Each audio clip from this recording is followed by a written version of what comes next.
People in power are not going to change their stance unless they are publicly embarrassed. So that's what I'm trying to do right now. The American Academy of Pediatrics, in their report on the safety of breastfeeding, is wrong. It is propaganda and not science. Write to the Washington State Department of Health. Write to the American Academy of Pediatrics. Say, hey, what you're saying is not backed up by science. Please stop it. You're hurting families right now, every day.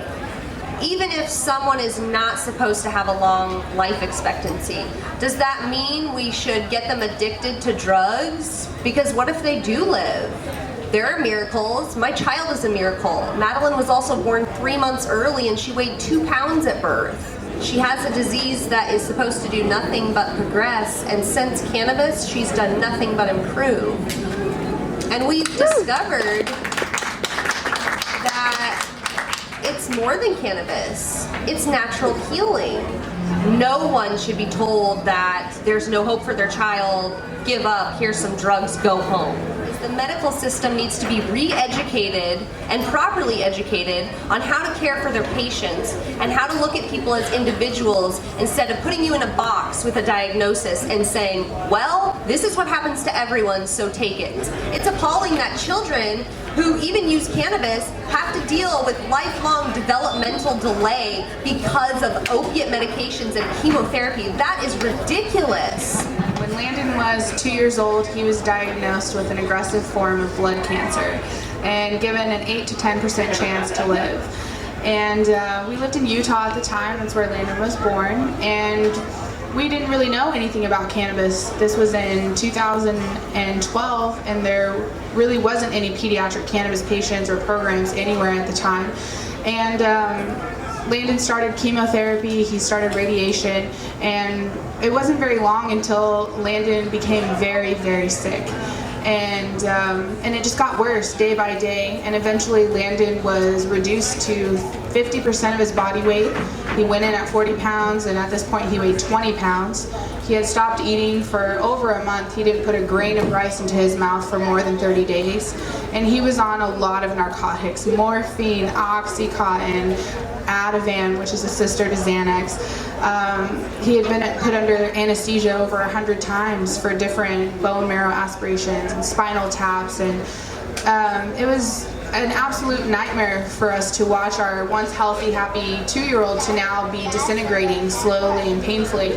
And there's a picture of Landon right up here up front when he was going through chemo, and you can really see the difference, you know, in the child sitting next to me harassing all of us all day, and that child. So at about 3 months in, they came and told us, you know, at this point Landon was having chemo every 3 days, and they told us we needed to take Landon home for about 2.5 weeks because they had literally given him so much chemotherapy that if he had anything at all happen to him, he was going to die. He had no immune system, he needed blood transfusions, platelet transfusions. I mean, something as simple as bumping into a soft padded couch could have caused him to bleed out internally because of the chemotherapy and the narcotics they were giving to him. So at this time, you know, we told them, how are we supposed to keep going on like this? You know, he's dying right in front of us. And they said, really, there is no other choice. Either he's going to die from cancer, or we're going to bring him to the brink of death with chemotherapy and hope that he can recover, that he can make it back. At the time, he was 2 years old. He was the first child under the age of 5 given a medical marijuana card. And he got better. He started taking high doses of THC and CBD, and he instantly started improving. He started being able and wanting to eat again. He started interacting with us, you know, and all of us here know that when your child is on Oxycontin and morphine and fentanyl and things like that, there's no interacting with you. They're out of their minds. They're in another universe, or they might as well be. We decided to allow CNN to film us with Sanjay Gupta to get the word out about cannabis and cancer. And they found out. Our hospital saw the first little snippet preview and saw that Landon was using marijuana, and pretty much confronted us and said, you know, I saw you guys on CNN last night, and we're in Utah, and what's going on?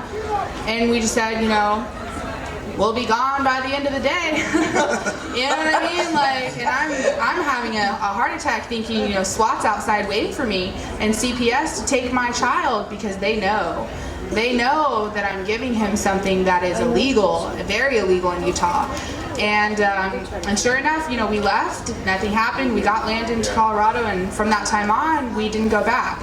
We weren't able to go visit Grammy, we weren't able to visit any of our family. But in a trade-off, Landon got better and better and better.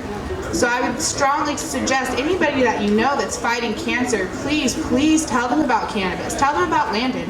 Landon's website is teamlandon.org, and you guys can see all of the information there. Please help us spread the word so that our children can have compassionate cancer treatments and compassionate treatments for every disease.